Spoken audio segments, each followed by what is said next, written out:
사회주의는 빈부격차를 완화하는 체제인가? 이 칼럼은 월드뷰 2021년 9월호에 실린 칼럼으로 컬럼비아 대학교 석사과정에 있는 조세현 씨가 쓴 칼럼입니다. 빈부격차는 자본주의의 질병인가? 흔히 자본주의 사회에서는 빈부격차는 어쩔 수 없다는 말들이 오간다. 많은 사람이 자본주의 체제의 단점으로 빈부격차를 꼽고 반대로 사회주의 경제의 장점으로 평등분배를 꼽는다. 처칠의 다음 말에서도 이런 견해가 잘 드러난다. 자본주의의 고유한 결점은 혜택의 불평등한 분배에 있으며 사회주의의 고유한 미덕은 분공의 평등한 분배에 있다. 하지만 이는 오류가 있는 문장이다. 빈부격차의 존재를 받아들이는 것과 빈부격차를 일으키는 것은 엄연히 다른 일이기 때문이다. 사회주의 경제체제를 채택한 국가에서도 빈부격차는 있다. 다만 사회주의 체제는 빈부격차의 존재 자체를 받아들이지 않고 최우선으로 치유돼야 할 사회의 질병으로 생각한다는 점에서 차이가 있다. 빈부격차는 질병으로 여길 만한 점이 있다. 그러나 사회주의 체제하에서도 빈부격차는 엄연히 존재하므로 그것이 자본주의의 질병이거나 자본주의로 인해 빈부격차가 발생한다는 것은 무명이다. 남은 문제는 사회주의가 자본주의보다 부 또는 가난을 평등하게 분배하고 질병을 조금이라도 더 완화하는 체제인가 하는 것이다. 결론부터 말하면 그렇지 않다. 평등과 분배에 대한 사회주의자들의 지대한 관심, 그리고 이를 위해 정부 권력을 동원하려는 그들의 노력과 집착은 문제의 해결로 연결되지 않았다. 지난 세기나 지금이나 가장 극심한, 때로는 인민을 아사의 위기까지 밀어넣었던 빈부격차와 부의 집중은 오히려 사회주의 국가에서 더 심했다. 그 이유는 사회주의 정부가 선택한 방법 때문이다.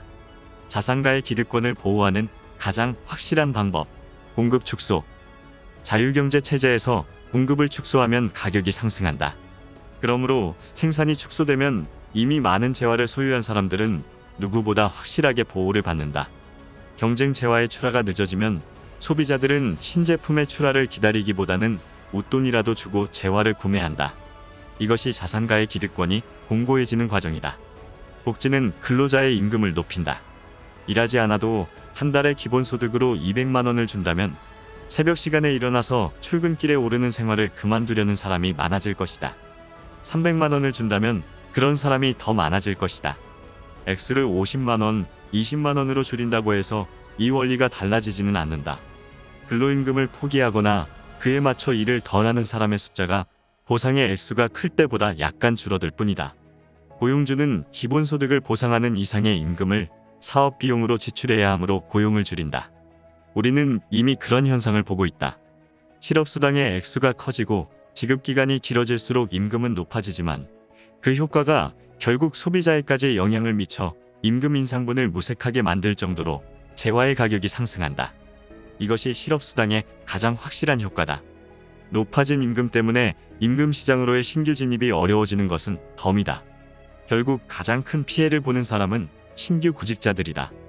복지를 실현하기 위한 수단인 증세는 사업 소유자와 근로자 모두에게 불리하게 작용한다. 당연한 얘기지만 스스로가 생산한 것에 대한 대가를 100% 가져갈 수 있다면 생산 인센티브가 최대일 것이다. 1인 사업자는 사업으로 번 몫을 온전히 소유할 수 있다. IMF 이후에 경기가 회복될 때 해고된 사람들이 셀러리맨으로 재취업하기보다 자영업을 선택했던 주된 이유 중 하나다. 세금은 산업의 생산성 측면에서 페널티로 작용한다.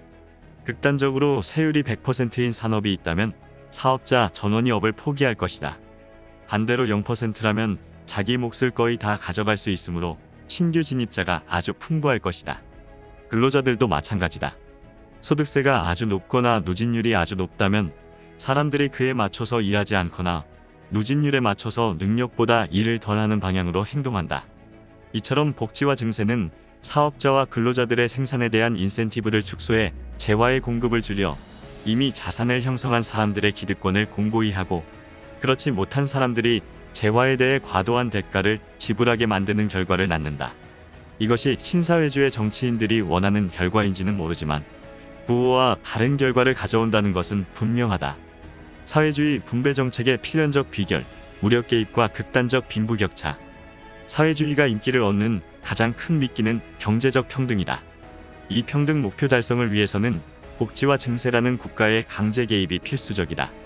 하지만 앞서 살펴보았듯 소비의 자유가 남아있는 한 부는 더 빠른 속도로 집중된다는 역설적인 결과를 낳게 된다.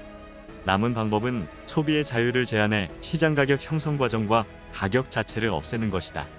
그래서 사회주의 체제는 필연적으로 소비의 자유를 제한하기 위한 입법, 다시 말해 소유의 획득과 처분 전반에 대한 국가의 무력 개입을 부른다. 사회주의 체제의 비극은 더 극단적인 형태의 빈부격차를 초래한다는 것이다. 지금껏 2단계까지 진행했던 국가들의 결말은 하나 같았다. 분배라는 명목하에 모든 재화는 무력과 중앙 권력을 장악한 이들만의 것이 되고, 나머지 사람들은 아사하지 않을 만큼의 배급을 얻기 위해 그들의 말에 따라야 하는 극단적인 부의 불평등 상태로 이행했다. 우리는 그런 국가들을 많이 알고 있다. 언제나 사회주의는 빈부격차에 대해 인기 있을지 모르지만 질병보다 더 나쁜 치료제였다. 앞으로도 그럴 것이다.